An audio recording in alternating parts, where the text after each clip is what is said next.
Hello everyone, welcome back to my channel. So in this video we're gonna solve the problem site can't be reached and ERR address invalid.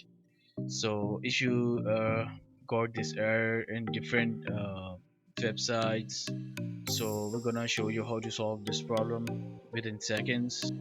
So we go to the C drive, then go to the Windows and then System32.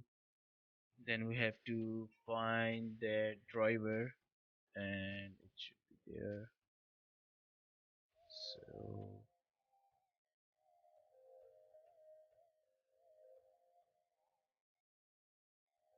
so here is it. Drivers, then go to the etc folder, and on the top you see the host.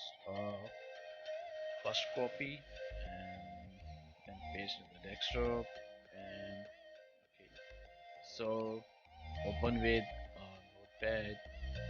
Then you can see there's a lot of websites which is blocked and we can't access.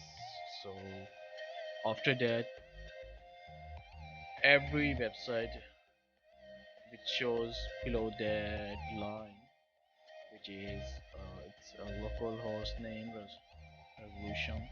So delete this, then save,